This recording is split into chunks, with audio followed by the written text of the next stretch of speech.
हाँ जी sir.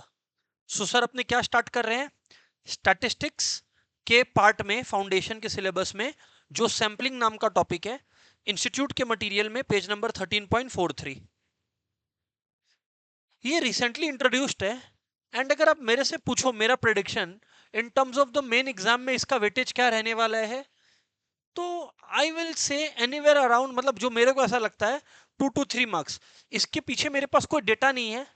Considering the importance of this chapter और बाकी चैप्टर्स के हिसाब से, मेरे हिसाब से ये 1-2 नंबर से ज्यादा का इंपॉर्टेंस डिजर्व नहीं करता। मतलब इधर से 1-2 क्वेश्चन आना चाहिए, अगर आया तो। नॉनदलेस अपने को पूरा कवर करना है। आप लोग से बात चल रहा था तो you all told sir sampling का बात कीजिए, तो हियर वी आर। इधर पे पढ़ने का जो मेरा ऑर्डर रहेगा या पढ़ाने का मेरा ऑर्डर रहेगा ना, उसमें मैं पहले ना सबसे पहले आपको आज क्लास में पढ़ाने वाला हूं सैम्पलिंग क्या होता है, मतलब सैम्पलिंग का डेफिनेशन क्या होता है। ठीक है कि नहीं है? मतलब सैम्पलिंग की मीनिंग पढ़ाने वाला हूं आपको। सैम्पलिंग की मीनिंग पढ़ाने के बाद मैं आपको बताने वाला हूं सैम्पलिंग का टाइप्स क्या होता है, या उससे भी पहले सैम्पलिंग में यूज होने वाला कुछ टर्म्स, कुछ शब्द, कुछ जबान जो सैम्पलिंग के दुनिया में यूज होता है, वो कुछ जबान में आप लोगों के साथ डिस्कस करने वाला हूं। सैम्पलिंग अलग अलग टाइप्स का होता है, मैं आपसे वो बात करने वाला हूं। और सैम्पलिंग से रिलेटेड 1-2 सम्स या न्यूमेरिकल्स जो होता है वो मैं आपसे बात करने वाला हूं। And lastly of course institute का कुछ एमसीक्यूज जो दिया हुआ है वो अपन सॉल्व करने वाले हैं। ये हम मेरा प्लान ऑफ एक्शन रहने वाला है for teaching you this chapter. ठीक है कि नहीं है? तो शुरू करते हैं सबसे पहले सैम्पलिंग से। भैया देखो, सैम्पलिंग का मतलब होता है, आप लोग समझो, अब आप लोग चार्टर्ड अकाउंटेंट्स बनने वाले हो, है कि नहीं? 4-5 साल में चार्टर्ड अकाउंटेंट्स बन जाओगे। तो अब ऐसा एक चार्टर्ड अकाउंटेंट का एक बहुत सारा काम होता है, उसमें से चार्टर्ड अकाउंटेंट का एक काम होता है ऑडिटिंग। सैम्पलिंग का सबसे ज्यादा काम ऑडिटिंग में आता है। अरे भैया ऑडिटिंग क्या हुआ? अब देखो क्या होता है ना, एक कंपनी अपनी बैलेंस शीट और पीएल रेडी कर रखी है। अब वो गवर्नमेंट को सबमिट करेगी, पर गवर्नमेंट बोलता है ऐसे सबमिट करने से नहीं चलेगा, हम नहीं मानेगा कि तुम ठीक काम किया है। इससे बेटर है, गवर्नमेंट बोलता है इससे बेटर है कि तुम जाओ, हम तुम्हारा ये डॉक्यूमेंट्स तभी एक्सेप्ट करेगा जब तुम एक चार्टर्ड अकाउंटेंट का साइन लेकर आओगे। जाओ जाके एक चार्टर्ड अकाउंटेंट का, प्रैक्टिसिंग चार्टर्ड अकाउंटेंट का सिग्नेचर लेकर आओ। ठीक है, तुम चले जाते हो उस प्रैक्टिसिंग चार्टर्ड अकाउंटेंट का सिग्नेचर लेने के लिए। लेकिन तुम जब उस प्रैक्टिसिंग चार्टर्ड अकाउंटेंट के पास पहुंचोगे, तुम मतलब वो कंपनी जो सिग्नेचर करवाने गई है, तो वो प्रैक्टिसिंग चार्टर्ड अकाउंटेंट या ऑडिटर जिसको बोलते हैं, वो ऑडिटर तुमको बोलेगा लाओ हम ऐसे कैसे साइन कर दें, तुम हमको फंसा दिया तो लाओ पहले हम तुम्हारा balance sheet profit and loss खुद चेक करेगा पहले। ठीक, तुम बोलता है ठीक है मालिक। तो वो क्या करता है, वो ऑडिटर तुम्हारे ऑफिस आता है। ऑफ कोर्स तुम्हारे लिए नहीं पॉसिबल है सब कुछ उसके पास भेजना, तो वो ऑडिटर तुम्हारे ऑफिस आता है अपने लोगों को लेकर। अब तुम क्या करते हो, बहुत सारी बिल्स, बिल्स मतलब अरे भाई तुम पीएल अकाउंट बनाए हो, इसमें बहुत सारा सेल्स रिकॉर्ड किए हो, बहुत सारा कॉस्ट या एक्सपेंसेस रिकॉर्ड किए हो, हाँ या ना? तो वो तो आपसे मांगेगा कि क्या प्रूफ है आपने ये खर्चा किया है, या क्या प्रूफ है कि आपने ये सेल्स किया है। तो आप उसको क्या है ना, बहुत सारा बिल सबमिट कर रहे हो। अब आप सोच के देखो, कंपनी है रिलायंस इंडस्ट्रीज, एग्जांपल देता हूं। आज इन लोग के पास ना ना करके भी इन लोग के पास कम से कम 1 लाख बिल होगा, 1 करोड़ हो सकता है, 1 लाख बिल्स होगा। As a auditor, as a chartered accountant दिमाग लगाना, क्या आप हर एक बिल को चेक कर पाओगे? Each and every bill check कर लोगे क्या? इतना हिम्मत है क्या? ऑडिटिंग के लिए आपको हार्डली 2 से 3 महीना, 4 महीना मिलता है, क्या आप चेक कर लोगे? तो क्या होता है, आप बोलते हो कि देखो सारा बिल तो चेक नहीं हो सकता है, कुछ बिल्स आप चेक करते हो। फॉर एग्जाम्पल आप रैंडमली, है ना, ईट पीट बेस्ट पम चूज योर बेस्ट चम ऐसे करके एक को बिल निकाले, एक तो बिल निकाले, और आप देखिए कि ये बिल में लिखा हुआ है बिल नंबर 503, 1 लाख रुपया का कॉस्ट है इसमें।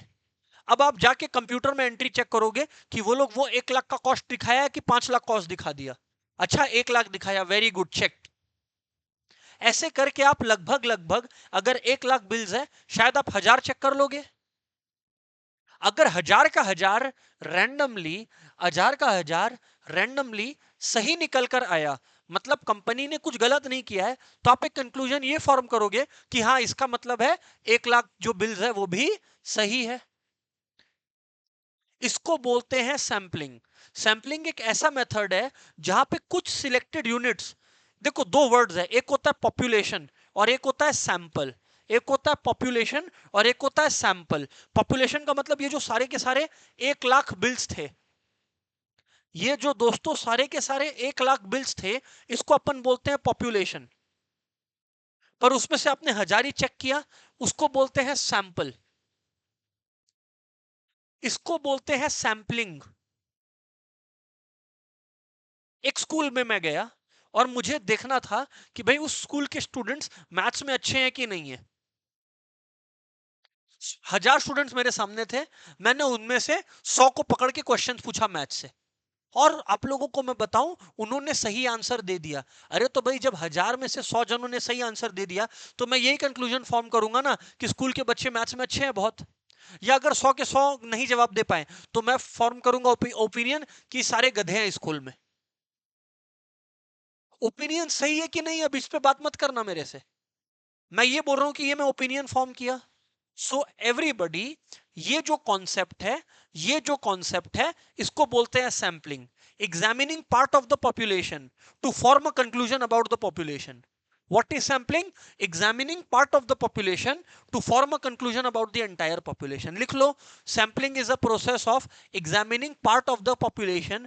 Sampling is a process of examining part of the population to form a conclusion about the entire population. Examining part of the population to form a conclusion about the entire population.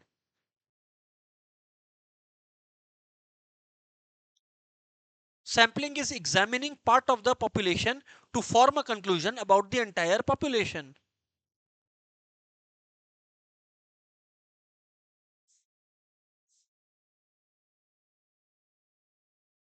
हाँ या ना बोलिए। Fantastic. Online वालों यहां तक साथ में है कि आप लोग यस और नो बताइए। जी सर बातचीत सही है, अभी तक तो कोई दिक्कत नहीं हो रहा है। अब फ्रेंड्स, जब आप सैंपल कर रहे होते हो ना या सैंपलिंग कर रहे होते हो ना, तो उस पे कुछ बेसिक प्रिंसिपल्स फॉलो होते हैं। ये कुछ नया आ गया, ये कुछ नया आ गया। जनरली सैंपलिंग में जो 12 में बच्चे लोग अप्लाइड मैथ्स करते हैं उनका किया होता है, बट ये टॉपिक उनका भी नहीं किया हुआ है। सैंपलिंग के कुछ लॉज होते हैं, मैं सारे लॉज आपको बताने वाला हूं। एग्जाम में एमसीक्यू में वो लोग क्या कर सकता है, एक लॉ का डेफिनेशन दे दिया और बोला बताओ ये कौन सा लॉ है, सैंपलिंग का ये कौन सा लॉ है। ठीक है कि नहीं है? तो चलिए स्टार्ट करते हैं, देखते हैं अपने लोग। देखिए सबसे पहले एवरीवन, सैंपलिंग के अंदर के लॉज या principles. Law of statistical regularity, law of statistical regularity, principle of inertia, principle of optimization and principle of validity. सबसे पहला है लॉ ऑफ स्टैटिस्टिकल रेगुलरिटी।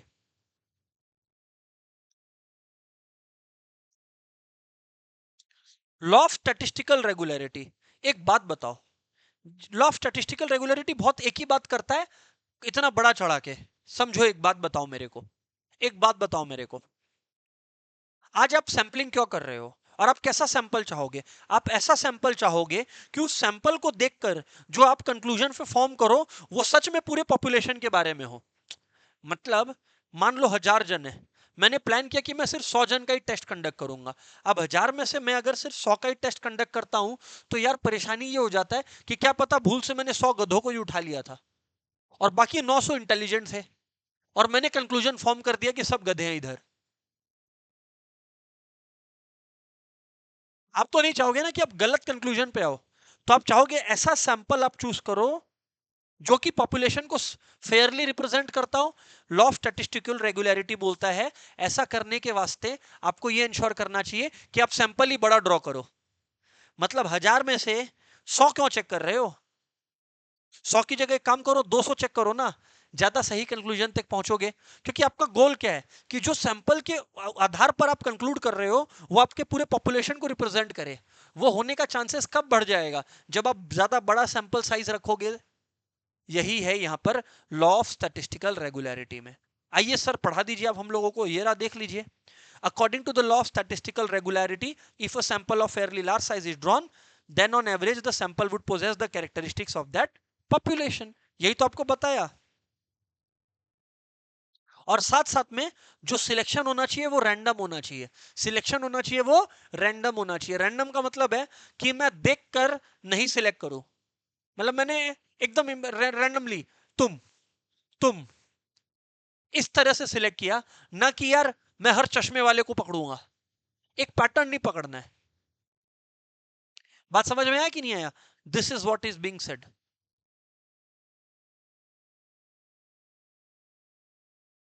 और ये बोल रहा है sample to be taken should be moderately large. अगर law of statistical regularity एक लाइन में चिराग समझना है तो भैया ये है खत्म बात। The law of statistical regularity says कि सैंपल ही बड़ा सिलेक्ट करो। एक मिठाई की दुकान में तुम गए, हाँ तुमको जज करना है उस मिठाई की दुकान को, हाँ वहां 200 मिठाइयां मिलती है। तुम बोले हम एक मिठाई के बेसिस पर कंक्लूड करेगा। अच्छा पता लगा वही उसका सबसे खराब था, बाकी 199 अच्छा था। क्योंकि तुमने एक ही आइटम के बेसिस पर जजमेंट फॉर्म किया, तो इस वजह से तुम्हारा कंक्लूजन गलत हो जाएगा। पर वहीं पर कोई दूसरा आदमी जो 10 मिठाई खाई है खाएगा, वो शायद बेटर फॉर्म ओपिनियन फॉर्म करेगा। आया समझ में? एक बार ये हो गया स्टैटिस्टिकल रेगुलरिटी। इसके बाद आता प्रिंसिपल ऑफ इनर्शिया।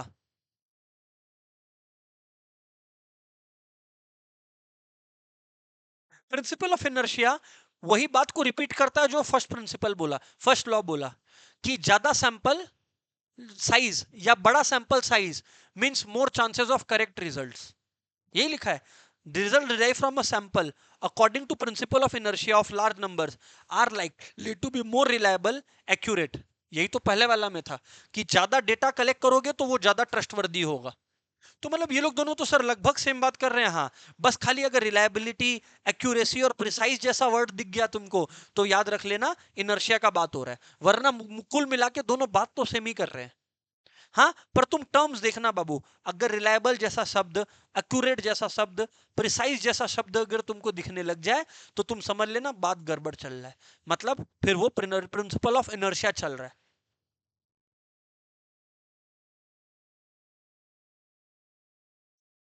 हाँ या ना? तीसरा बात, principle of optimization. Principle of optimization क्या बोलता है? प्रिंसिपल ऑफ ऑप्टिमाइजेशन बोलता है देखो भैया, तुम जब सैंपलिंग करते हो तो एक खर्चा लगता है। कैसे? तुम लोगों को हायर करोगे जो तुम्हारे बिहाफ में सैंपल इकट्ठा करेंगे, या कोई इंटरव्यू तुमको देगा तो तुम उसको पैसे दोगे। अरे बोलने का मतलब है कि गोल होना चाहिए कि कम से कम कॉस्ट में बेस्ट से बेस्ट ओपिनियन या बेस्ट से बेस्ट कंक्लूजन फॉर्म करे, जो कि एक्चुअल रिजल्ट से कम डिविएट करे।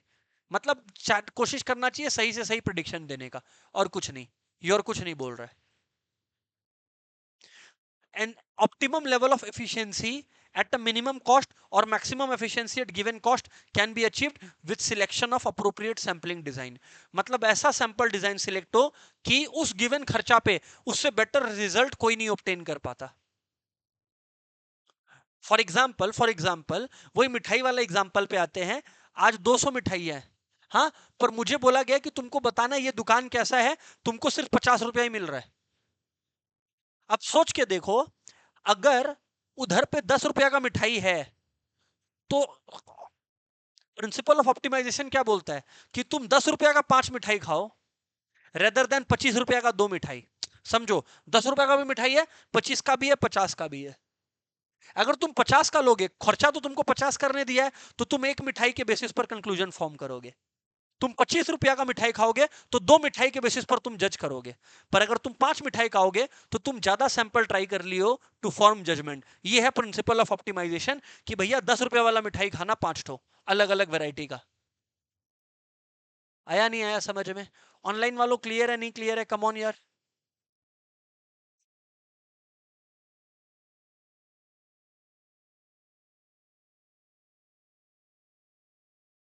और लास्टली प्रिंसिपल ऑफ वैलिडिटी बोलता है कि एक सैंपल के बेसिस पर, एक सैंपल के बेसिस पर एवरीबडी ये बोलता है कि एक सैंपल के बेसिस पर तुम एक करेक्ट रिजल्ट निकाल सको, उसका चांस है, तभी वो सैंपलिंग डिजाइन वैलिड हुआ, वरना टाइम पास चल रहा है। सर बात कुछ समझ नहीं आया, बात कुछ समझ नहीं आया। मतलब तुमको 200 मिठाइयों को जज करना है, हाँ, और तुम एक ही मिठाई ट्राई कर रहे हो, तो ये कोई सैंपलिंग डिजाइन नहीं हुआ कि तुम एक के बेसिस पर 200 को जज कर दोगे। सैंपलिंग डिजाइन ऐसा होना चाहिए, अरे यार तुम एक के बेसिस पर 200 के बारे में ओपिनियन फॉर्म कर रहा है, तो कभी भी चांस है क्या कि तुम सही फॉर्म कर पाएगा? नहीं।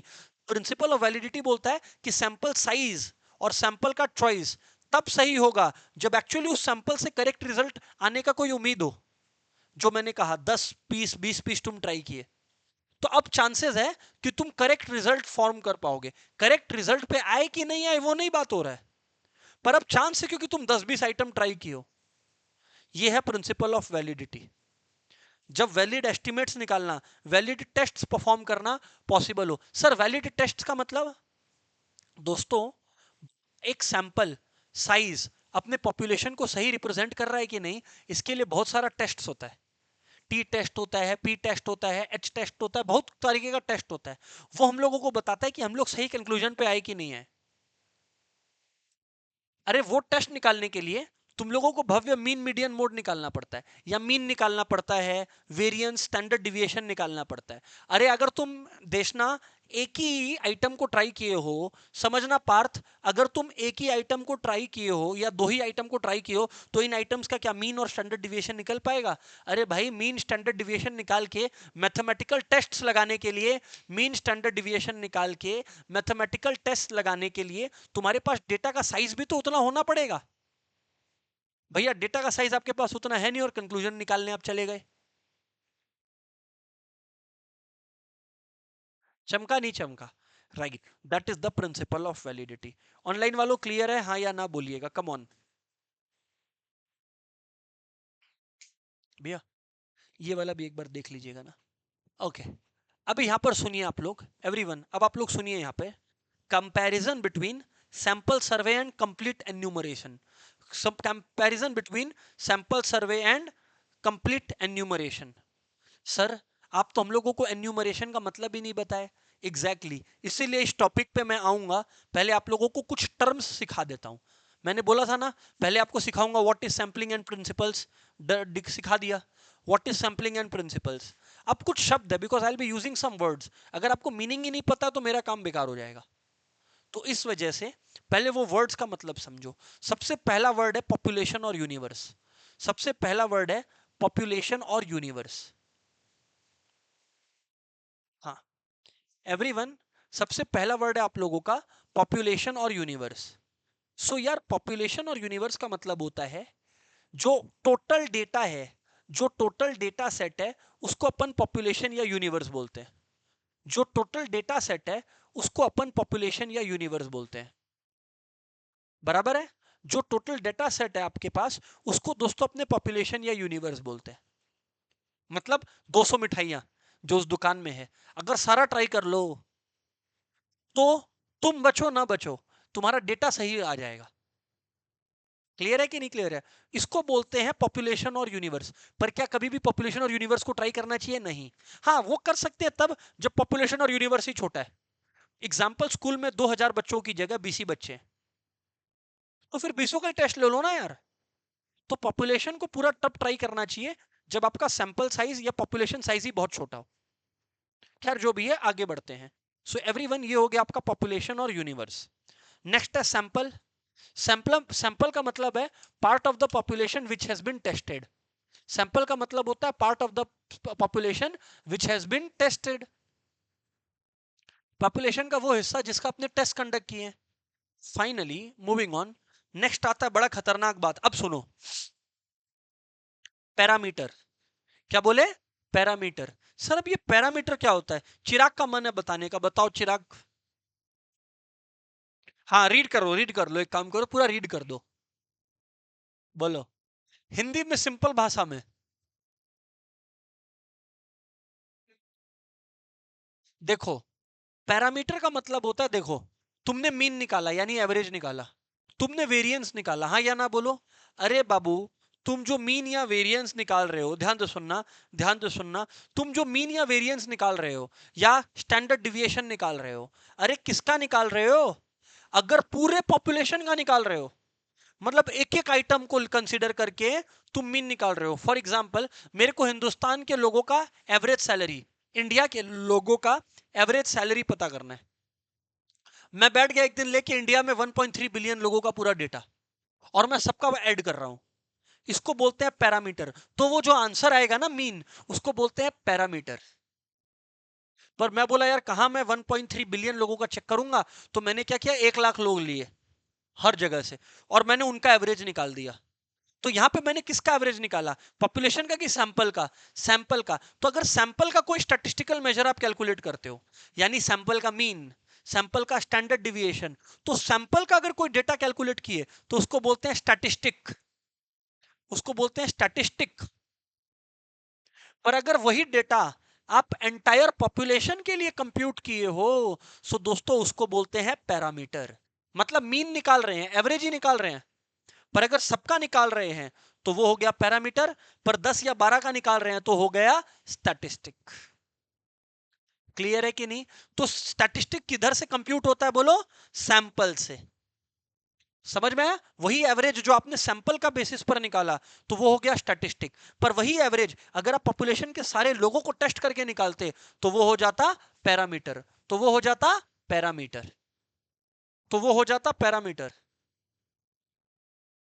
चमका कि नहीं चमका, बताइए आप लोग। राइट सर, बातचीत क्लियर है? राइट सर, बातचीत क्लियर है हम लोगों को? सो फ्रेंड्स, जो अभी तक हम लोगों ने डिस्कशन किया है वो है, मैंने आपको सबसे पहले बताया कि सैंपल क्या होता है या सैंपलिंग क्या होता है। आज की क्लास में सैंपल क्या होता है या सैंपलिंग क्या होता है, एक बार मैंने ये पढ़ा दिया आप लोगों की सैंपल या सैंपलिंग क्या होता है, फिर मैंने आप लोगों को सिखाया कि सैंपलिंग के प्रिंसिपल्स क्या है, आज जो मैंने सिखाया। फिर मैंने आज आप लोगों को सिखाया 4 terms related to the entire concept, population, sample, parameter, statistic. ये चीजें हुई हैं अभी तक, ठीक है ना? राइट सर, बातचीत सही है। सर एक बार तीनों का कॉन्सेप्ट को रिवाइज करवा दोगे? यस, रिवाइज करवा दे रहा हूं, रिवाइज करवा दे रहा हूं, प्लीज ध्यान से सुनिएगा। सबसे पहले मैंने आप लोगों को बताया, लास्ट आधी घंटे का समरी दे रहा हूं। हम लोग आधी घंटे में जो लास्ट सीखे हैं उसका मैं एक निचोड़ आप लोगों को अभी बता रहा हूं, सुनिएगा कायदे से। मैंने आप लोगों को बताया कि सैंपलिंग क्या होता है। मैंने आपको बताया कि देखो, एक पूरा पॉपुलेशन है ना? एक मिठाई की दुकान पे गए अपने लोग और 200 मिठाइयां वहां पे रखी हुई है, उसको बोलते हैं पॉपुलेशन। मेरे को जज करना था कि ये मिठाई की दुकान जो है अच्छी मिठाइयां रखती है कि नहीं रखती है। तो अब वो जज करने के लिए मेरे को 5 या 10 मिठाइयां टेस्ट करनी होंगी, उसको बोलते हैं सैंपल। 200 मिठाइयां तो खा नहीं सकता ना मैं, तो इसका मतलब है मैं 5 या 10 मिठाइयों खाकर बोला कि ये 2 मिठाइयां कैसी होंगी या ये मिठाई का दुकान कैसा है, इसको बोलते हैं सैंपल। एक चार्टर्ड अकाउंटेंट के लिए ये कैसे ऑडिट में काम आता है, फिर मैंने आपको ये समझाया था कि आपको जब ऑडिटिंग करना है तो आप एक क्लाइंट का बिल चेक कर रहे हो कि क्लाइंट जो पीएल और बैलेंस शीट बनाया है वो सही बनाया कि नहीं बनाया। आप क्या क्लाइंट का 1 लाख बिल्स पूरा चेक कर पाइएगा? तो आप क्या करते हो, आप 1000 बिल चेक करते हो। अगर क्लाइंट ने 1000 बिल का डेटा, अकाउंटिंग रिकॉर्ड्स सही सही मेंटेन किया है तो आप क्या मानेंगे? आप मानेंगे कि पूरा 1 लाख भी सही होगा। उसके बाद मैंने आपको प्रिंसिपल्स बताए, 4 प्रिंसिपल्स बताए, 4 प्रिंसिपल्स बताए। चारों प्रिंसिपल्स एक बार फिर से रिवाइज करवा देता हूं। पहला था लॉ ऑफ स्टैटिस्टिकल रेगुलरिटी। आज कोई भी इंसान सैंपल क्यों सिलेक्ट करता है? कोई भी इंसान सैंपल क्यों सिलेक्ट करता है? इसलिए सिलेक्ट करता है क्योंकि वो पूरा पॉपुलेशन को टेस्ट नहीं कर सकता, है कि नहीं? फॉर एग्जाम्पल, मुझे अगर इंडिया की पॉपुलेशन का एक बार ये निकालना है, एवरेज इनकम निकालना है, तो मैं पूरे के पूरे इंडिया का इनकम तो जोड़ नहीं सक रहा हूं। तो लगभग जिन लोगों का पता रहता है हम लोग उसको ऐड करके डिवाइडेड बाय पॉपुलेशन करते हैं, हाँ या ना? तो लॉ ऑफ स्टैटिस्टिकल रेगुलरिटी बोलता है कि आप कंक्लूजन कैसे फॉर्म करोगे? सैंपल को देखकर। एक क्लाइंट सही से अपना अकाउंट्स बना रहा है कि नहीं बना रहा है, आप कैसे फॉर्म करोगे? आप ऐसे फॉर्म करोगे रिजल्ट कि आप सैंपल चेक करोगे, हाँ या ना? एक मिठाई की दुकान अच्छी मिठाइयां बेच रहा है कि नहीं? आप कैसे कंक्लूजन पे आओगे? जब आप देखोगे कि 200 मिठाइयां में से 10-20 आपने खा ली और आपको अच्छा लगा। लॉ ऑफ स्टैटिस्टिकल रेगुलरिटी बोलता है सैंपल साइज बड़ा होना चाहिए।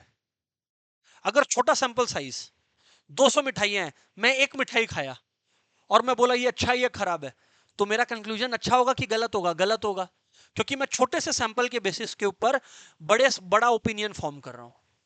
जबकि होना ये चाहिए कि बड़ा सैंपल ट्राई करो फिर ओपिनियन फॉर्म करो।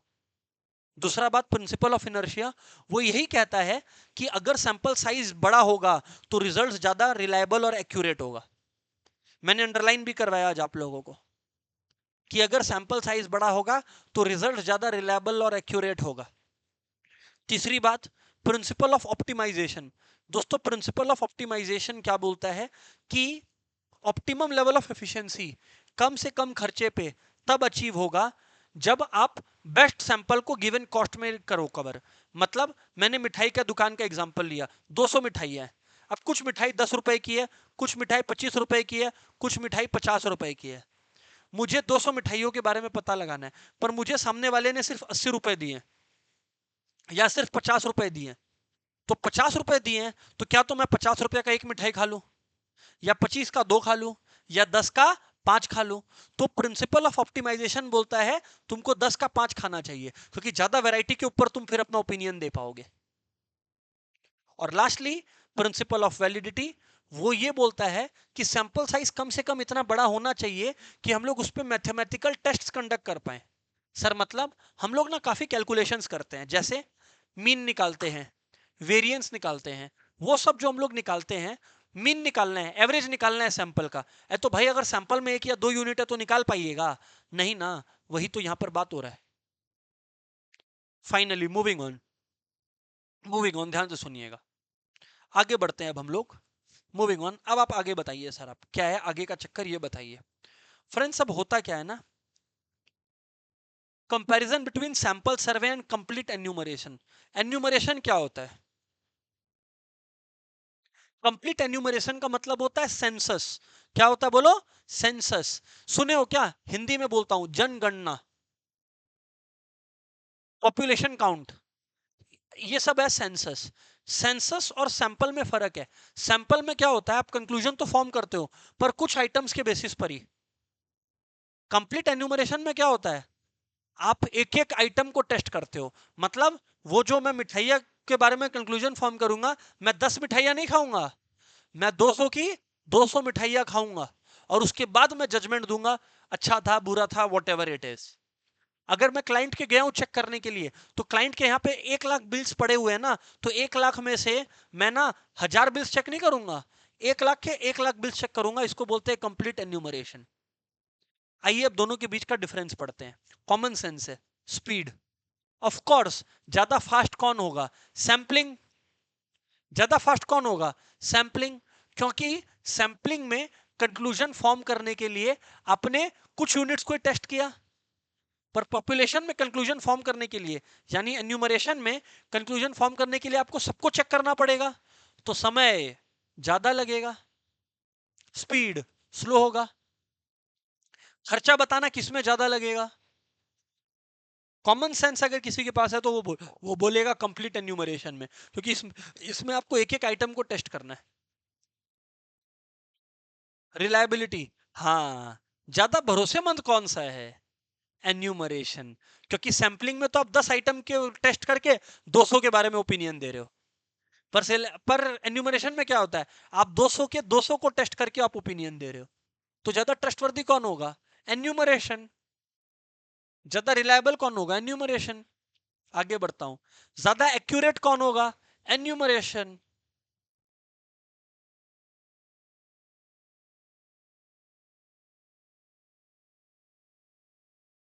Necessity, very good. दोस्तों नेसेसिटी है, कभी कभी सैंपलिंग ही जरूरत बन जाता है। कभी कभी बोलो, सैंपलिंग ही जरूरत बन जाता है। नहीं समझ में आया कैसे? एक बल्ब है, फिलिप्स ने एक बल्ब बनाया। फिलिप्स का नाम सुने होगे आप लोग। फिलिप्स ने दोस्तों एक बल्ब बनाया। फिलिप्स का बल्ब लगभग कितना चलता है? इसके लिए मैं क्या करूंगा, फिलिप्स के 50 बल्ब लगाऊंगा और चेक करूंगा उनका लाइफ। 500 लगा के चेक कर लूंगा। इसमें क्या कंप्लीट एन्यूमरेशन पॉसिबल है? इसका मतलब फिलिप्स ने इतिहास में जितने बल्ब बनाए हैं, मैं सबके घर जाके पूछूंगा ये पॉसिबल है कभी जीवन में भी? क्या तो बल्ब एक्सपायर हो गया होगा, या वो लोग एक्सपायर हो गए होंगे जो वो बल्ब खरीदे थे। तो कंप्लीट एन्यूमरेशन कुछ कुछ जगह पॉसिबल ही नहीं है। तुम चाह लो लगा लो पैसा, फिर भी पॉसिबल ही नहीं है। ऑनलाइन वालों आई होप क्लियर है, कम ऑन। बराबर है एवरीबॉडी? Right sir. अब मैं क्या बता रहा था आप लोगों को? Errors in sampling survey. Errors in sampling survey. Sampling survey, देखो दो तरीके का एरर होता है ना? एक होता है सैंपलिंग एरर्स और एक होता है नॉन सैंपलिंग एरर्स।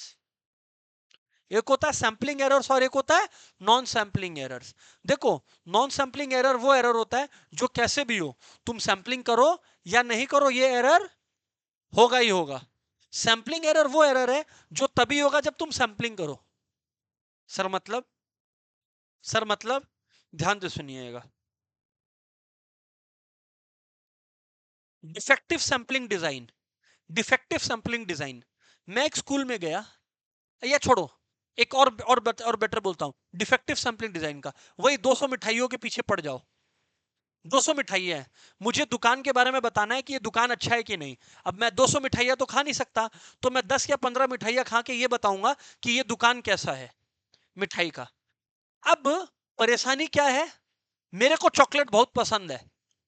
अब मैं क्या कर रहा हूं, जो भी चॉकलेट फ्लेवर्ड मिठाई है ना, मैं खाली वो टेस्ट कर रहा हूं, और वो मेरे को अच्छा लग गया क्योंकि मेरे को चॉकलेट ऐसे भी अच्छा लगता है, मैंने बोला very good very good very good. पर क्या ये सही तरीका है?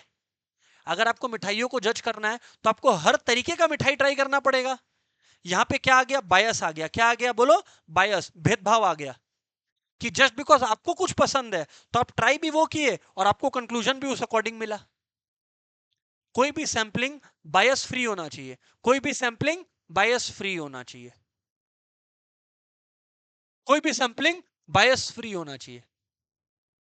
मैं एक स्कूल गया, मैं एक स्कूल जाके देखा, मेरे को चेक करना था कि यार यहाँ के बच्चे लोग कैसा क्रिकेट खेलते हैं। अब मैं यानी कि कोई भी इंसान पुरानी सोच का है, तो वो बोला ओ लड़की लोग, तुम लोग जाओ, तुम लोग क्लास में जाओ, पढ़ाशोना ना करो, सिर्फ लड़का लोग का टेस्ट होगा। 500 लड़के हैं, 500 लड़कियां हैं। मैंने कहा अरे क्रिकेट का टेस्ट होने वाला है, लड़कियां तुम लोग घर चले जाओ, आज के छुट्टी। और लड़का लोग में 500 में से मैंने किसी 50 को टेस्ट किया, ये देखने के लिए कि ये लोग क्रिकेट कैसा खेलते हैं। पर यार यहाँ तो मेरा एक बायस है, मेरा तो एक बायस है। मतलब मैंने बिना चेक किए ही ये कंक्लूड कर लिया कि girls are not playing cricket, यार पुअर एट क्रिकेट। कैसे? ये तो सच नहीं है। सही तो तब होता जब मैं बिना बायस के हजारों में से, हजार जनों में से 100 जन को रैंडमली 50-50 ऐसे करके टेस्ट करता। तो काफी बार बायस जो होता है वो गलत रिजल्ट पहुंचा देता है। और ये सिर्फ सैंपलिंग में होता है, सोच के देख लो। अगर एन्यूमरेशन होता तो हम तो सबको क्रिकेट खिलवाता, तो ये एरर होता ही नहीं। दूसरा, errors arising due to substitution.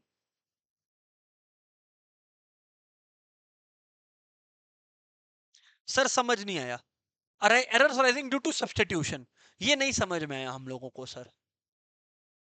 Errors arising due to substitution sir मतलब, उस मिठाई की दुकान में 200 में से 5 ऐसी मिठाइयां थी जो खत्म हो गई। खत्म हो गई। उसकी जगह उसने बोला मालिक 5 वो मिठाइयां तो खत्म हो गई हैं, उसकी जगह ये 5 नई मिठाइयां आई, आप ये ट्राई कर लो। और मेरे को ये 5 नई मिठाई अच्छी नहीं लगी, मैं बोला दुकान कचरा है। बिना ये सोचे कि वो 5 मिठाइयां इतनी अच्छी थी कि सुबह सुबह ही खत्म हो गई।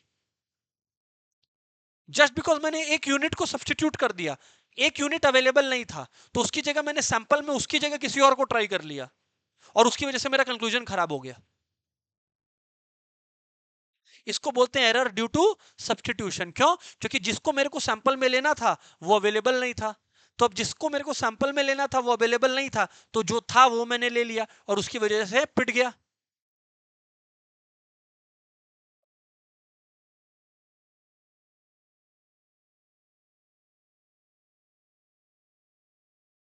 Errors arising to faulty demarcation of units. Faulty demarcation of units मतलब, आप जो स्टैंडर्ड है वही गलत सेट किए। मतलब आप ये सोचे कि हम एक आईक्यू टेस्ट लेंगे और जिसका भी 100 या 100 से ज्यादा नंबर आएगा वो इंटेलिजेंट है, आपने ये सोच लिया। पर क्या पता आपका ये 100 या 100 से बेसी लेना जो यूनिट है वही गलत था। एग्जाम्पल एग्जाम्पल एग्जाम्पल एग्जाम हुआ फाउंडेशन का, 100 में से 70 आया चिराग का। चिराग के पापा पकड़ के पीट दिए इसको अच्छे से, बोले 100 में 70, तुम तो पहले 90 लाया था। पकड़ के पीट दिए। बाद में चिराग बताया कि पापा यही है ऑल इंडिया हाईएस्ट। नहीं समझा?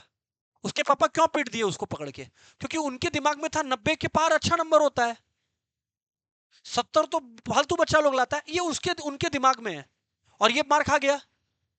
जबकि उनका जो बेसिस था वही गलत था। जैसे जैसे लेवल चेंज होता है वैसे वैसे 70 या 60 is also very good score. ये है फॉल्टी डिमार्केशन की वजह से।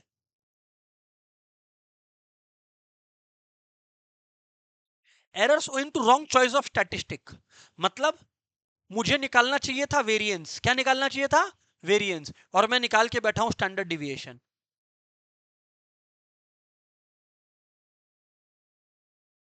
और लास्टली नॉन सैंपलिंग एरर।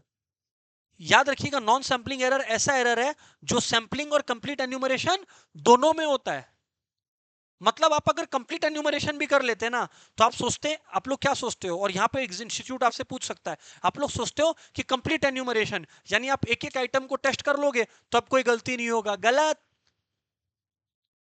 कुछ एरर्स तब भी होंगे चाहे आप सैंपलिंग करो या ना करो। इसको बोलते हैं नॉन सैंपलिंग एरर्स। क्या बोलते हैं?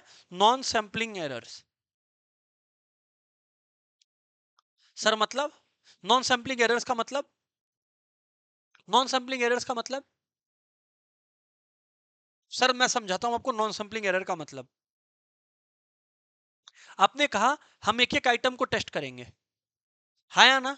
तो फॉर एग्जाम्पल जब मैं सेंट जेवियर्स में, यानी कि मैं जब कॉलेज में था, ग्रेजुएशन कर रहा था, तो उस समय क्या हुआ था, हमारे कॉलेज में क्या है, मॉर्निंग बैच था मेरा।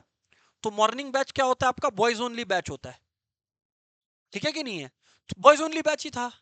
तो अब इसमें क्या हुआ था, कोई चीज का था, हाँ, एक इंस्टीट्यूट आई हुई थी, कोई प्रोफेशनल इंस्टीट्यूट ही आया हुआ था, ध्यान नहीं है हम लोगों को, जिसने हम लोग 700 जने थे, 700 स्टूडेंट थे मॉर्निंग बैच में। तो ये 700 जनों को एक फॉर्म दिया गया था, वो इंस्टीट्यूट लोगों का इंटरेस्ट देखना चाह रही थी ऐसा कुछ। तो मतलब वो इंस्टीट्यूट तो कंप्लीट एन्यूमरेशन की, हाँ, लेकिन अब हुआ क्या? हुआ क्या? फॉर्म में क्या था, आप लोगों को नाम नहीं लिखने से भी चलेगा, हाँ या ना? बाकी कुछ बताना था, gender, choice, your interest areas, yes और नो। तो जो लड़का लोग था हम लोग के बैच में, जेंडर में आधा लोग फीमेल लिख दिया था।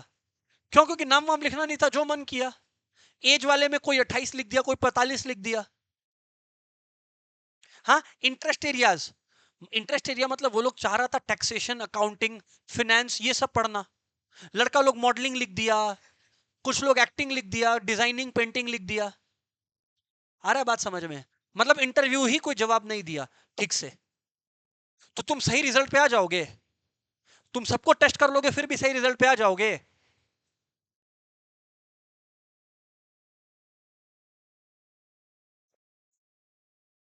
हाँ। तो वो लोग क्या ही कंक्लूजन फॉर्म किया होगा? लिखा हुआ था any recommendation for our institute, लड़का लोग लिख कर आ रहा है इनकलाब जिंदाबाद। तो क्या कंक्लूजन फॉर्म होगा? अगर ऐसा हरकत हो गया तो क्या कंक्लूजन फॉर्म होगा ये बताओ ना। इसको बोलते हैं नॉन सैंपलिंग एरर। जहां पे आप पॉपुलेशन को टेस्ट भी कर लोगे, एक एक यूनिट को, तो भी आपका गलती होगा ही होगा कंक्लूजन फॉर्म करने में। अगर बात समझ में आ रहा है नहीं आ रहा है? This is what I am trying to say. Sir बात क्लियर है? तो ये हो गया सैंपलिंग और नॉन सैंपलिंग एरर्स आपका। अभी मूविंग ऑन, अभी मूविंग ऑन, यहां पर ध्यान से सुनिएगा। मैं न्यूमेरिकल्स वाला पोर्शन पे आऊंगा, उससे पहले ना मेरे को एक और चीज खत्म करना है, टाइप्स ऑफ सैंपलिंग, जिससे न्यूमेरिकल्स में लास्ट के लिए रख पाऊं। टाइप्स ऑफ सैंपलिंग दोस्तों ऐसा है ना, एक होता है प्रोबेबिलिटी, एक होता है नॉन प्रोबेबिलिटी और एक होता है मिक्स्ड सैंपलिंग, हाँ या ना। अब यहाँ पे सुनना, ध्यान से सुनना, ध्यान से सुनना, एक एक करके सुनना। सबसे पहला है बोलो सिंपल रैंडम सैंपलिंग। सबसे पहला है सिंपल रैंडम सैंपलिंग। बोलो बोलो क्या है? Simple random sampling.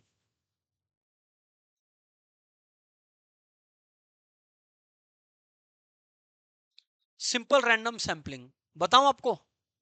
मैं आपको बोलता हूं, आप लोगों में, आप लोगों को मैंने एक बोल दे दिया, आप लोगों को मैंने एक बोल दे दिया, है ना?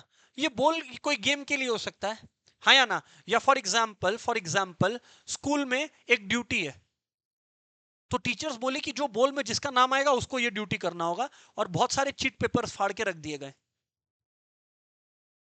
भर्ती थे बहुत सारे चीट पेपर्स,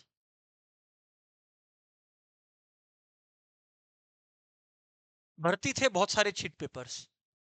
समझना, बात ही नहीं समझ रहे हो आप लोग। बहुत सारे चीट पेपर्स थे। अब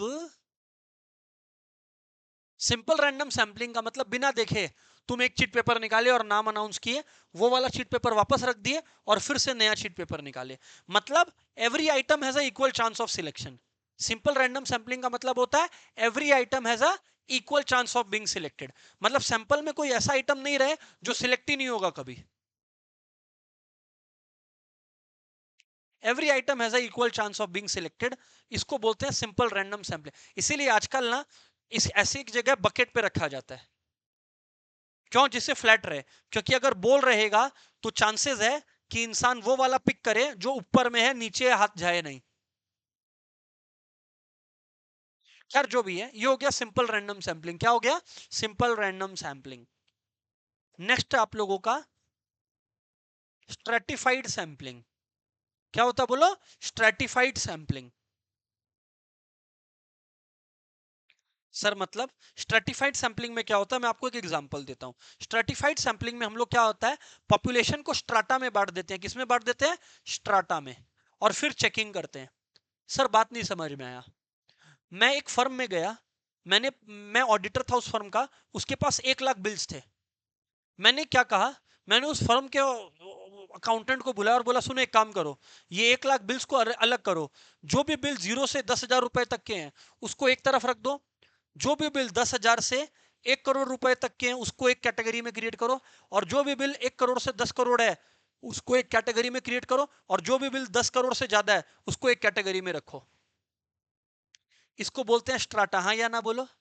1 लाख बिल्स को मैंने इन 4 स्ट्राटा में बांट दिया। अब मैं जब चेकिंग करूंगा ना, तो मैं इसमें से 250 आइटम, इसमें से 250, इसमें से 250 बिल और इसमें से 250 बिल सेलेक्ट किया। तो इससे फायदा क्या हुआ समझे? हर अमाउंट का चांसेस ऑफ सिलेक्शन बढ़ गया, एट द सेम टाइम और ज्यादा लॉजिकली चेक हो पाया। वरना क्या पता अगर मैं इस 1 लाख में से 250 चेक करता, सारे के सारे 10,000 के निकलते तो।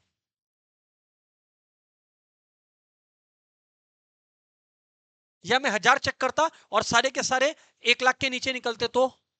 लेकिन जब मैंने बंटवा दिया और फिर मैंने इंडिविजुअली रैंडमली 250 सब में सिलेक्ट किया, तो ज्यादा चांसेस हो गया हेरा फेरी पकड़ में आने का, क्योंकि मैंने हर अमाउंट को चेक कर लिया।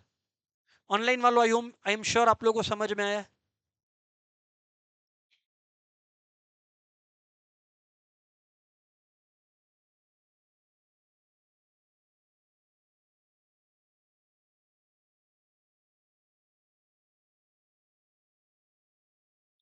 Right sir.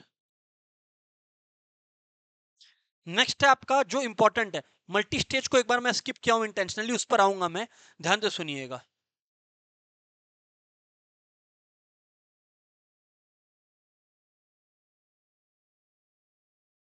सिस्टमैटिक और मल्टी स्टेज सैंपलिंग। पहले सिस्टमैटिक बताता हूं फिर मल्टी स्टेज पे आता हूं।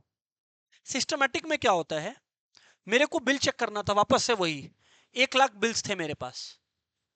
मैंने बोला एक काम करो, 1 लाख बिल्स को एक के ऊपर नीचे, एक के ऊपर नीचे एक रख दो। हाँ, अब 1 लाख बिल्स रख दिया। अब मैंने कोई भी रैंडम पहला 50 में से कोई भी एक बिल पकड़ लिया, मान लो बिल नंबर 47 पकड़ लिया। अब मैंने उसको कहा इसके बाद का हर 1000वां बिल पकड़ूंगा। मतलब पहला बिल 47 नंबर था, दूसरा बिल नंबर 1047 होगा, तीसरा बिल नंबर 2047 होगा, उसके बाद 3047।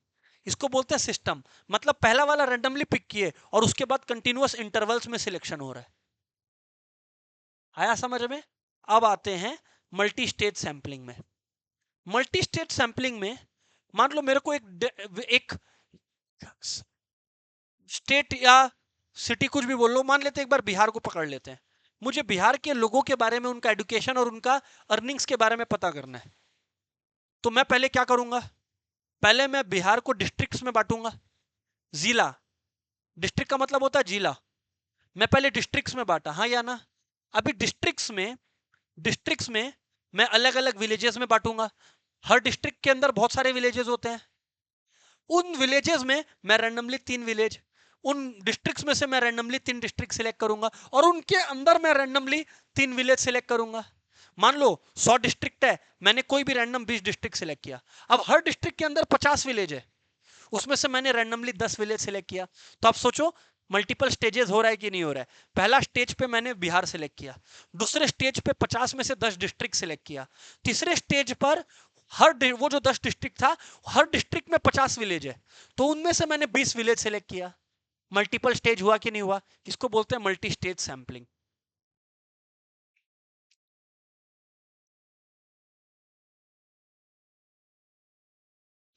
और एक होता है पर्पसिव और जजमेंट सैंपलिंग।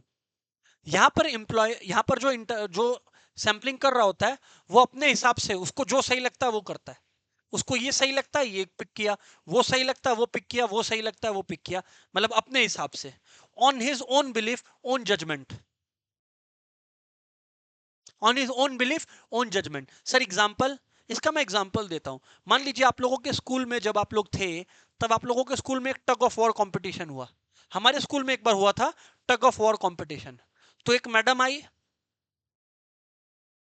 देखिए जितने लड़कों थे उसमें से जो लोग मोटा मोटा और भारी भारी था, सबको उठा के ले गए टग ऑफ वॉर के लिए। इसको होता है पर्पसिव या जजमेंट सैंपलिंग। क्यों? क्योंकि मैडम के हिसाब से उन लोग में ज्यादा ताकत रहेगा तो उन लोग को उठा के ले गई। ये है पर्पसिव और जजमेंट। यहां सबका चांसेस इक्वल नहीं होता ऑफ बीइंग सिलेक्टेड। हाँ या ना बोलो? Right sir. अब एवरीबॉडी ऑनलाइन, आइए कुछ इसका न्यूमेरिकल इंटरप्रिटेशन करते हैं। चांसेस न्यूमेरिकल का मेरे को पर्सनली कम लगता है, क्या मालूम। चलिए बात करते हैं विदाउट डिले। स्ट्रेट अवे ना मैं सम्स पे जाऊंगा, क्योंकि सम्स पे जाके बता दिया ना तो और बढ़िया से आपको समझ में आएगा। याद रखिएगा, देखिए आप लोग, a population comprises the following units A B C D E. मतलब ये पॉपुलेशन में कितने लोग हैं बोलो? 5 लोग। कॉपी नहीं करना होगा बुक से आप लोगों के, बात को सीखिए।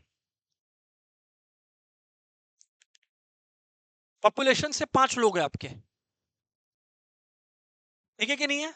अब मैं आप लोगों को क्या बोल रहा हूं, draw all possible samples of size 3 without replacement, without, very important, without replacement और विथ रिप्लेसमेंट। एक बार लिख लो सैंपल साइज, अब लिखो जो लिखने बोल रहा हूं। Sample size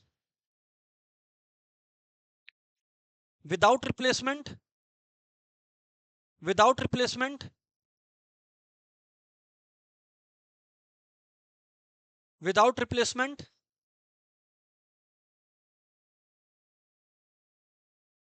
with replacement. Formula अब दे रहा हूं तुमको। कभी भी अगर सैंपल साइज विदाउट रिप्लेसमेंट जैसे इस सम में था, तुम्हें सिलेक्ट करना हुआ ना, तो है फॉर्मूला उसका PCS। सी का मतलब कॉम्बिनेशन होता है, सी का मतलब कॉम्बिनेशन, अरे परमुटेशन कॉम्बिनेशन वाला कॉम्बिनेशन, हाँ या ना? यहाँ पे पी है total items in the population, S है total items in the sample. P है total items in the population, S है टोटल आइटम इन सैंपल, और सी है आपका, पता ही आप लोगों को, राइट, कॉम्बिनेशन। और अगर विथ रिप्लेसमेंट बोला जाए, एवरीबॉडी, अगर कभी भी विथ रिप्लेसमेंट बोला जाए, कभी भी विथ रिप्लेसमेंट बोला जाए, तो जो भी पॉपुलेशन हो, क्या बोला, जो भी पॉपुलेशन हो टू द पावर सैंपल। मैं करके भी दिखाऊंगा, पहले फॉर्मूला लिख लो, फॉर्मूला लिख लो, population to the power sample, कभी भी सैंपल साइज निकालना हो तो।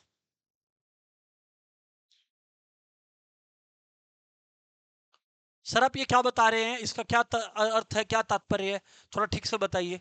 ओके, पहले आप ये लिख तो लो, फिर बताता हूं।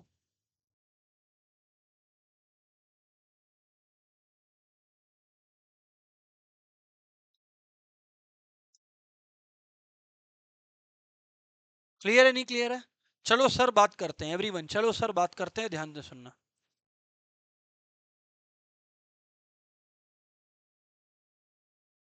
ध्यान से सुनना। बोले चलिए let's go everyone. A B C D E है। हाँ, draw all possible samples of size 3, मतलब 5 में से 3 जन सिलेक्ट करके दिखाओ। मैं पहले फॉर्मूला से नहीं करके दिखाऊंगा, पहले मैं रैंडमली करके दिखाता हूं। इधर देखो, बोलो क्या हुआ? ए बी सी 3 सिलेक्ट हो गया, 3 सिलेक्ट हो गया, 3 सिलेक्ट हो गया, हाँ ना बोलना पड़ेगा। 3 सिलेक्ट हो गया, 3 सिलेक्ट हो गया, हाँ या ना? ठीक है कि नहीं है? आगे बढ़ता हूं। 3 सिलेक्ट हो गया, हाँ ना बोलना पड़ेगा। 3 सिलेक्ट हो गया, हाँ या ना बोलना पड़ेगा। हाँ या ना बोलिए, हाँ या ना बोलिए। 3 सिलेक्ट हो गया, हाँ या ना बोलिए। अग्री कर रहे हो नहीं कर रहे हो? चिराग बताइए, हाँ या ना चिराग? राइट। ए सी ई 3 सिलेक्ट हो गया, हाँ या ना बोलिए। और फाइनली आप लोगों का जो है, यहां पर मैं बोल सकता हूं, एक तो और बोल देता हूं। ए बी ई है, ए बी डी है, बी सी डी है, बी सी ई है। ए डी ई आया क्या? हाँ ए डी ई आ गया है। ए सी ई आ गया क्या? हाँ ए सी ई आ गया है। और फिर B C E, B D E, B C E है पर बी डी ई नहीं है। बी, क्या बोल रहे हो? बीसीई 2 बार है, ठीक है ना? उसको ठीक कर देते हैं, ठीक कर देते हैं, सही बोला आपने। एबीसी हो गया एक बार, एबीडी हो गया 2 बार, मतलब 2 चीज हो गया। एबीई हो गया, ठीक है कि नहीं है? फिर आप लोगों का, हाँ, एक तो और बच गया ना, एसीडी बच गया। कौन सा बच गया? एसीडी। अब आप लोग गिनो, इसको छोड़ के 5 और 5 10, इसको छोड़ के दिखा दो मेरे को कोई और। लेकिन रियल लाइफ में ऐसे नहीं करना। इंस्टीट्यूट दिया, आपको क्या बोलना है? देख भाई इंस्टीट्यूट, तुमने कहा विदाउट रिप्लेसमेंट, क्या बोला? Without replacement. विदाउट रिप्लेसमेंट है, तुम लोगों को फॉर्मूला बताया, पॉपुलेशन सी सैंपल 5C3। और एनसीआर का फॉर्मूला सबको पता है, n factorial by n minus r factorial into r factorial. Sir calculation दिखाइए। देखिए बाबू, 5 फैक्टोरियल होता है 5 इंटू 4 इंटू 3 फैक्टोरियल। 5 माइनस 3 होता है 2 फैक्टोरियल, यानी कि 2 इंटू 3 फैक्टोरियल, है ना? 5 2 कितना है बोलो? 10। ये लो, ये लो, लो। मतलब 10 सैंपल आइटम्स होगा, 10 सैंपल कॉम्बिनेशन होगा। यही तो समझा रहा हूं तुमको। अच्छा, ऑनलाइन वालों क्लियर है, हाँ या ना बोलना?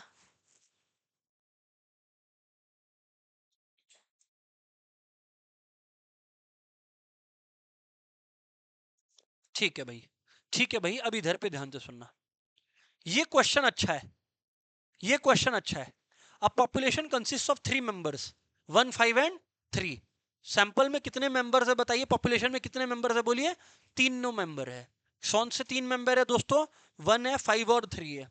Draw all possible size of sample 2 with replacement, without replacement. एक मिनट, पहले विदाउट रिप्लेसमेंट मेरे को ज्यादा आसान लगता है ना? 1 5 और 3 है, तो क्या हो सकता है बोलो? 1 5 हो सकता है, 1 3 हो सकता है, और 3 5, 3 5 हो सकता है ना? अरे 3 है तो कौन कौन से होंगे? 1 5 1 3 और 3 5। ये चेक कर लो, एकदम सही। हाँ या ना? सर फिर आगे क्या है? देखा जाएगा, वो छोड़ो, ये क्लियर है। आगे बढ़ता हूं, आगे बढ़ता हूं तुम्हारे साथ। अब इन्होंने कहा, अच्छा बाय द वे, यही विदाउट रिप्लेसमेंट को अगर 3 में से 2 सिलेक्ट करना है, अगर यही चीज, अगर यही चीज एवरीबॉडी, अगर यही चीज ये लोग हम लोगों को बोलते थे फॉर्मूला से, तो हम लोग क्या करते? 3C2। तो 3 factorial by 3 minus 2 1 factorial into 2 factorial, हाँ या ना? यानी कि 3 इंटू 2 फैक्टोरियल बाई 2 फैक्टोरियल कितना आता? 3। ऐसे भी तो 3 आया भाई। अब आओ, पहली बार इन लोग क्या बोल रहा है? With replacement. पहले तो रटा हुआ आप लोगों को, पॉपुलेशन कितना है? 3। और पावर में क्या डालो? सैंपल जितने का बनाना है, देख लो लिखा हुआ है P द पावर S, देखो लिखा है विथ रिप्लेसमेंट में। हो गया 9। अरे पर सर ये 9 होगा कौन सा? आओ बताता हूं, शांति से सुनना। रिप्लेसमेंट और रिपीटेशन अलाउड है, रिप्लेसमेंट और रिपीटेशन नहीं समझे? मतलब मैंने 153 का नंबर लिया, 1 को निकाला, वापस रख दिया, फिर वापस से 1 आ सकता है। विदाउट रिप्लेसमेंट में दोबारा से 1, खैर जो भी है, तो 1 1 पॉसिबल है, 3 3 पॉसिबल है, 5 5 पॉसिबल है।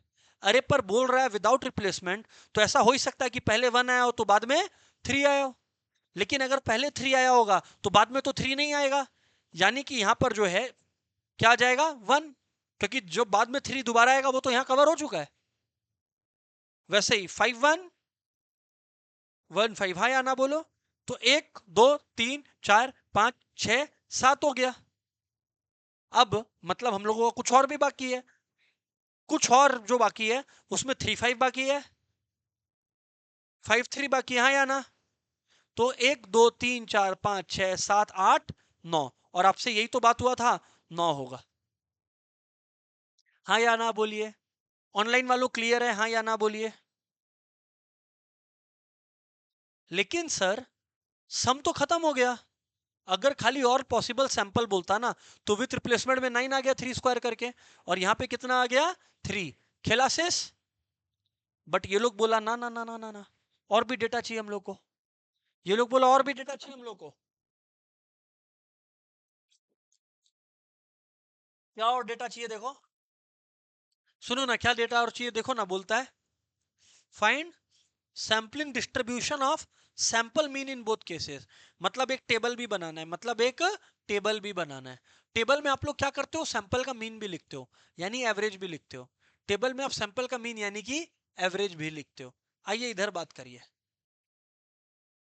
ये देखिए 1 से 9 लिखा, सारा कॉम्बिनेशन लिखा है या ना। अरे भाई इनका एवरेज लेना है। 1 + 1 2, 2 बाई 2 1, सैंपल का मीन। 5 + 1 6 by 2 3, sample mean. इसी को बोलते हैं पॉपुलेशन डिस्ट्रीब्यूशन या sample distribution, sorry. 1 3 average average average. Same चीज यहां पे भी क्या लिया बोलो, एवरेज ले लिया।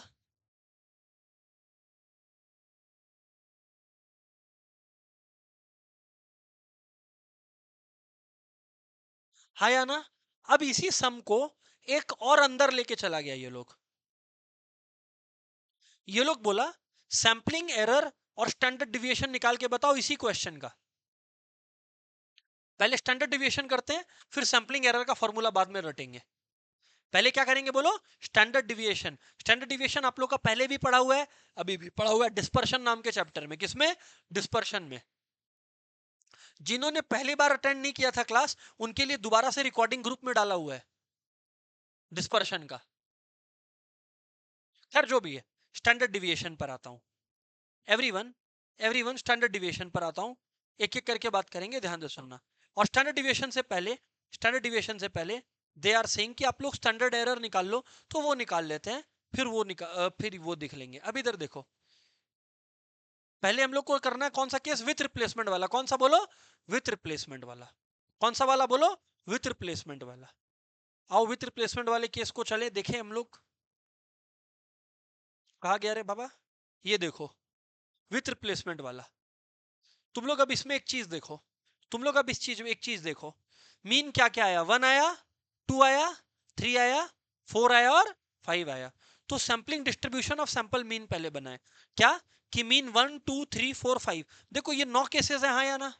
अरे बाबू कितना केसेस है, टोटल 9 केसेस है, 9 केसेस। तो 9 केसेस में ऐसा कितनी बार हुआ कि एवरेज 1 आया, एक ही बार दिख रहा है। इसको लिखेंगे 1/9। ओ, आया समझ में। फिर से देखो, 3 कितनी बार आया, एक बार हुआ, 2 बार हुआ, 3 बार, तो 3/9 आया। 2 कितनी बार आया, एक बार आया, 2 बार आया, 2/9 हुआ। अरे भाई साहब 4 कितनी बार आया, एक बार आया, 2 बार आया। 5 कितनी बार आया, एक बार आया। एवरीबडी व्हेन यू ले it down, when you right it down, फिर आप इसको जोड़ते हो तो 1 आता है। और ये जो इंडिविजुअली आपका, ये हो गया प्रोबेबिलिटी, इंडिविजुअली आपका आ गया प्रोबेबिलिटी। ऑनलाइन वालों क्लियर है, हाँ या ना। ऑफलाइन क्लियर है, हाँ या ना बोलो यार।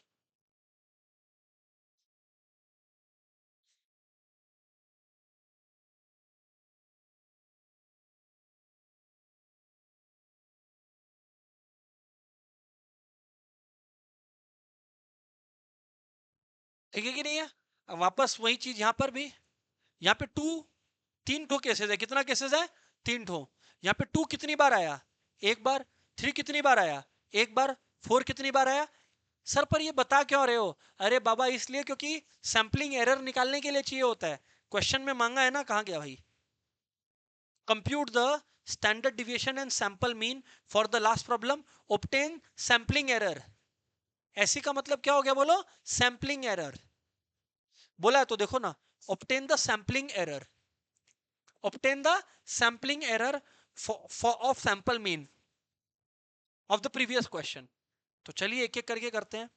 आप लोगों को ये तो क्लियर है विथ रिप्लेसमेंट में कि ये कैसे आया, हाँ या ना। अभी तो डिस्कस किया, अभी तो डिस्कस किया कि वन एवरेज कितनी बार आया, एक बार आया। टू एवरेज कितनी बार आया, दो बार आया। थ्री एवरेज कितनी बार आया, तीन बार आया। फोर एवरेज कितनी बार आया, दो बार आया। फाइव एवरेज कितनी बार आया, एक बार आया। तो अभी एवरीबॉडी, सबसे पहले before we find out anything else, सबसे पहले आपको दिमाग लगाना होगा। आपको सबसे पहले दिमाग लगाना होगा कि व्हाट इज गोइंग ऑन। यहां पे देखना, ध्यान से सुनना, ध्यान से सुनना। सैंपलिंग एरर या स्टैंडर्ड डिविएशन कैसे निकलेगा अब आप लोग देखना। पहले है एक्सपेक्टेशन निकालना होता है। क्या निकालना होता है, एक्सपेक्टेशन। एक्सपेक्टेशन यानी कि ओवरऑल एवरेज। एक्सपेक्टेशन मतलब ओवरऑल एवरेज। कैसे निकलता है, ये दोनों को मल्टीप्लाई करके आपस में ऐड कर लो। अरे मतलब one into one by nine क्या होता है, one by nine. Two into two by nine क्या होता है बोलो, four by nine. Three into three by nine, nine by nine. Four into two by nine, और five into one by nine. इसको जोड़ लो, इसको बोलते हैं एक्सपेक्टेशन। क्या बोलते हैं, एक्सपेक्टेशन। क्या बोलते हैं, एक्सपेक्टेशन। तो लिख लो, expectation is equals to sum total of probability into individual mean. Probability into individual mean, probability into individual mean, ये होता है एक्सपेक्टेशन।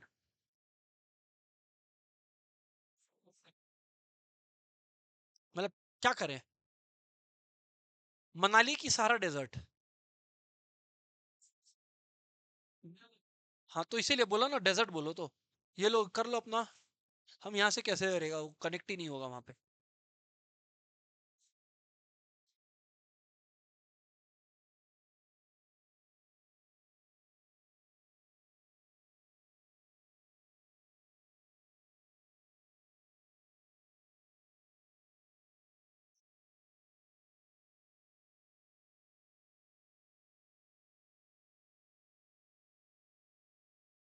बताइए सर अब आप लोग।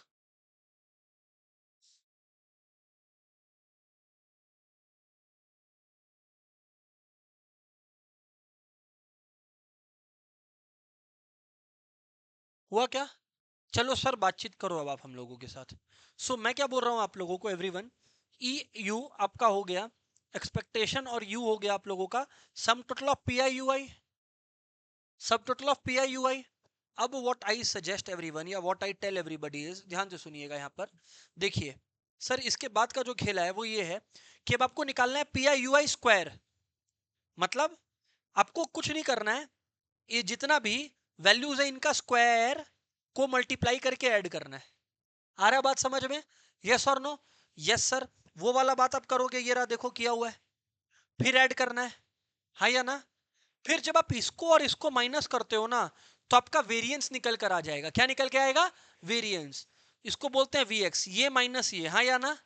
और आपको सैंपलिंग एरर निकालना है इसी का रूट ओवर। क्या, इसी का रूट ओवर। तो sampling error is nothing but root over of V x.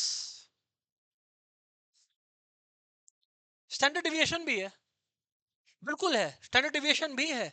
एकदम सही जवाब बोले आप। तो सर फिर से बताइए स्टेप। बाबू पहला स्टेप है ई एक्स निकालना। हेडिंग डालो, step two find S E sampling error. Step two find sampling error या डिविएशन।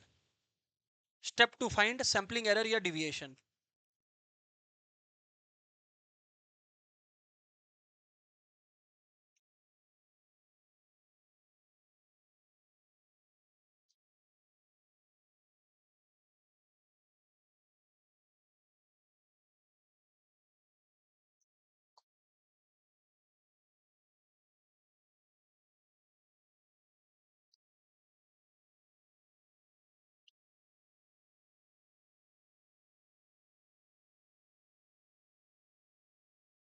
हाँ या ना? अब फ्रेंड्स स्टेप टू फाइंड है, पहला find E X equals to sum total of P into U I, हाँ या ना बोलना। नंबर टू फाइंड ई का एक्स स्क्वायर, बोले तो प्रोबेबिलिटी में नहीं, यू में स्क्वायर करके ऐड करना है।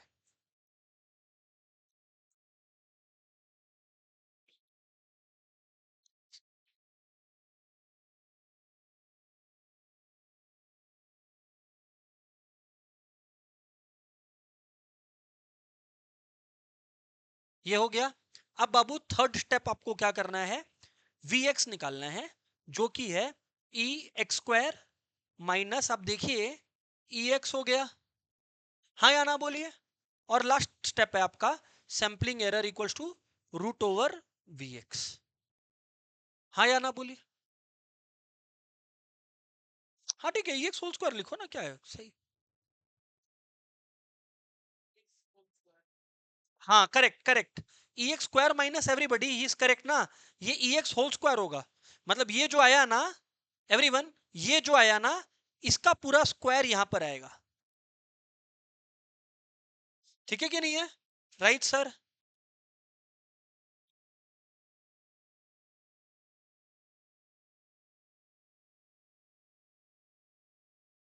हाँ या ना? Right sir. डन है एवरीबडी, फैंटास्टिक, डन है भैया, fantastic.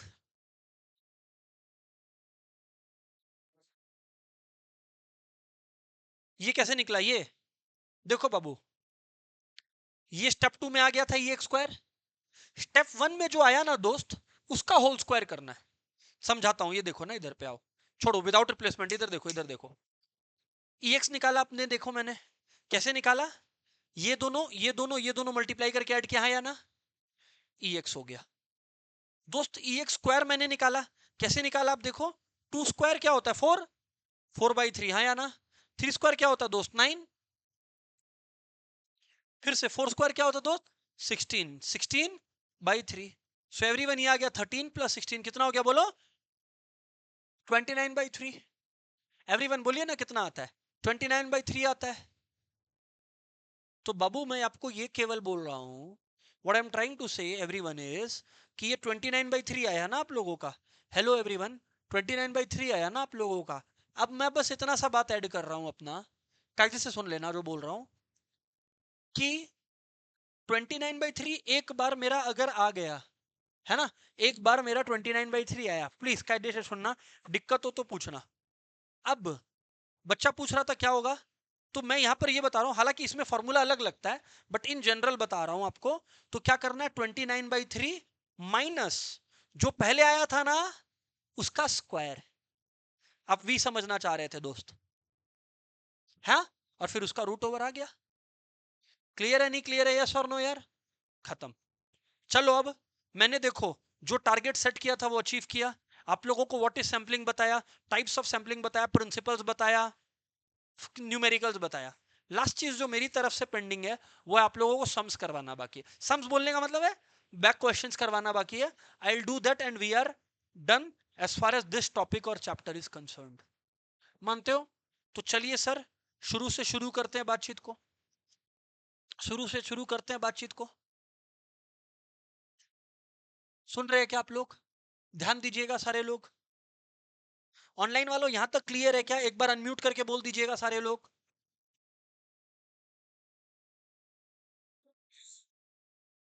Great great great great great. आइए बात करते हैं। Sampling can be described as a statistical procedure to infer about the unknown universe from a knowledge of any sample, to infer about the known universe from a knowledge of a sample drawn from it, to infer about the unknown universe from a knowledge of a random sample drawn from it। any sample नहीं, random sample जिसका equal chances हो selection का, हाँ या ना? Sampling तभी successful है जब सैम्पलिंग रैंडम हो, जब सैम्पलिंग, बहुत सुंदर। आ गया प्रिंसिपल पे question, law of statistical regularity, ये क्या बोलता था, जितना बड़ा सैंपल उतना सही रिजल्ट। अब देखते हैं, sample drawn from population possesses the characteristics of the population, a large sample drawn at random from the population would possess the characteristics of the population. A large sample drawn at random from the population would possess the characteristics of the population on an average. मतलब लगभग लगभग exactly same data होगा ये जरूरी, पर लगभग लगभग तुम सही कैलकुलेशन करोगे अगर सैंपल लार्ज लिए तो एग्जैक्टली ट्रू नहीं है। ये क्यों रिजेक्ट किया? क्योंकि not exactly true. On an average मतलब लगभग लगभग सही बात है। जिनके पास बुक नहीं है वो लोग लिखेंगे 1C 2C इस तरीके से। आगे बढ़ता हूं। एवरीबडी थर्ड क्वेश्चन है, ध्यान से सुनिएगा। अ सैंपल सर्वे आया ना? कौन सा एरर होता है? दोनों। अरे सैंपलिंग एरर भी हो सकता है, नॉन सैंपलिंग एरर भी हो सकता है, दोनों हो सकता है।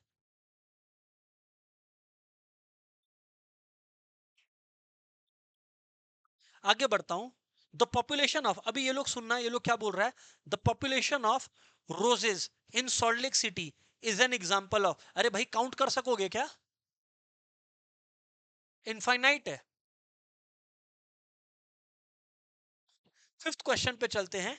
Statistical decision about an unknown universe is taken on the basis of sample observations. अरे जो भी ऑब्जर्वेशंस आया उसी का तो एवरेज मीन मीडियन मोड कुछ निकालोगे, हाँ या ना? तो on the basis of sample observations. Decision लेते हो सर्वे पे बेसिस थोड़ी। सर्वे तो तुमको डेटा देता है, डिसीजन तो तुम डेटा को कैलकुलेट करके लेते हो जो कि ऑब्जर्वेशन है। सर्वे तो तुमको डेटा लाके दिया।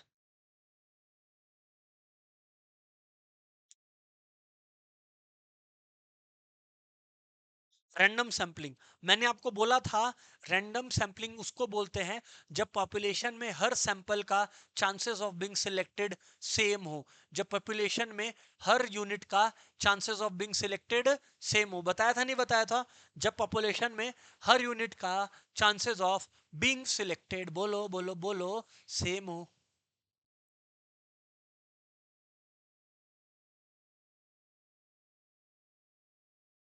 Same probability for each unit. Same probability for, बोलो बोलो बोलो, each unit, for each unit.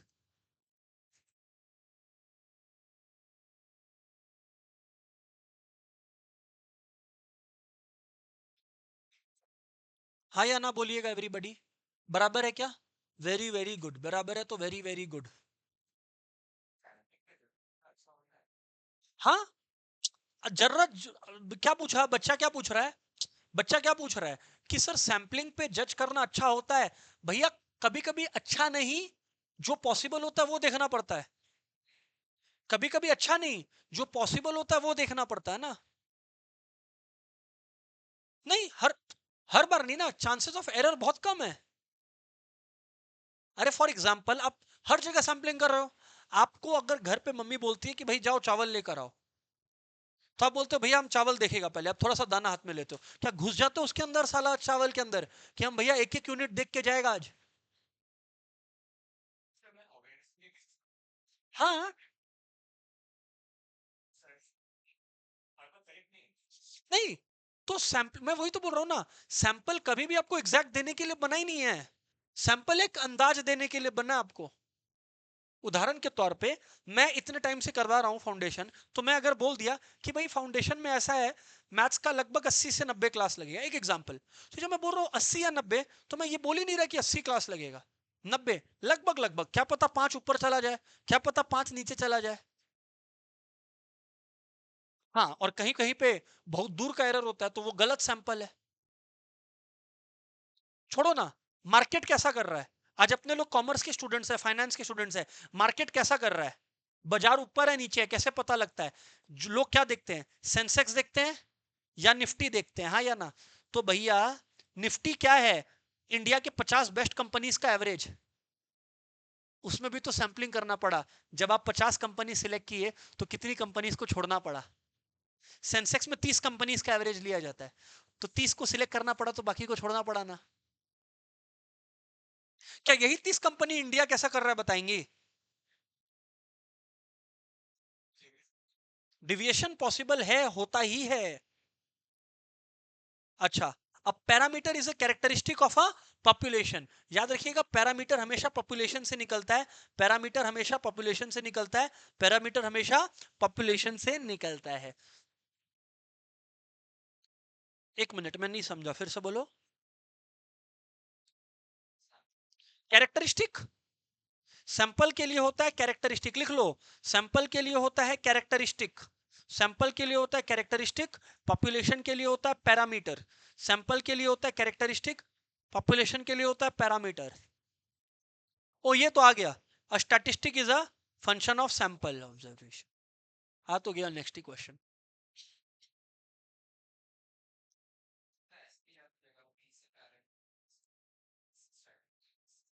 Correct है, करेक्ट है ना।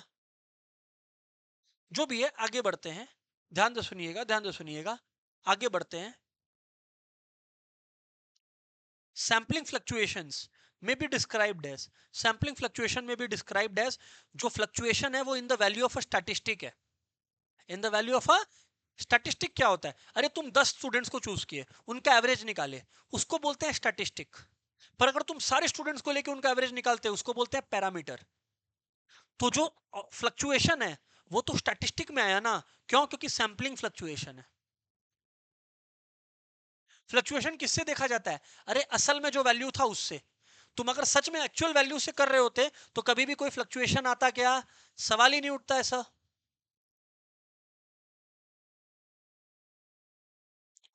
और lastly, the sampling observation is a distribution of what?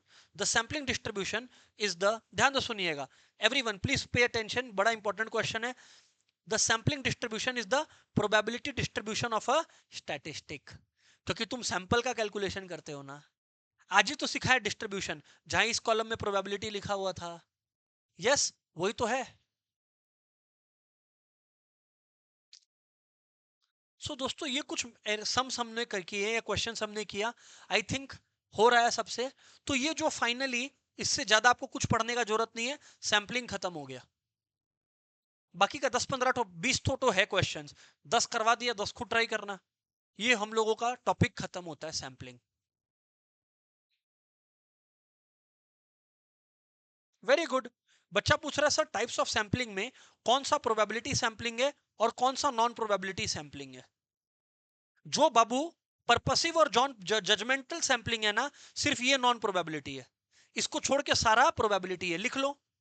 Is a non probability sampling. Judgement sampling जहां पे तुम कैलकुलेशन नहीं कर रहे, अपना मन से कर रहे हो, ये नॉन प्रोबेबिलिटी सैंपलिंग है। इसको छोड़ के जितना है सब प्रोबेबिलिटी सैंपलिंग है। काम का ही नहीं है वो, अभी इसको इग्नोर करो ना। मेन है नॉन प्रोबेबिलिटी और प्रोबेबिलिटी। ये है तुम्हारा नॉन प्रोबेबिलिटी सैंपलिंग, पर्पसिव और जजमेंटल। इसको छोड़ के जितना भी सैंपलिंग होता है सब पर्पसिव है।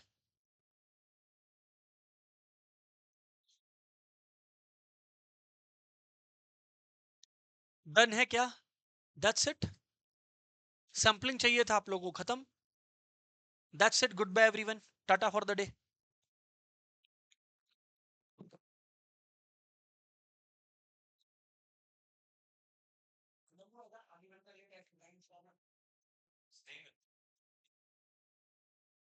ऐसा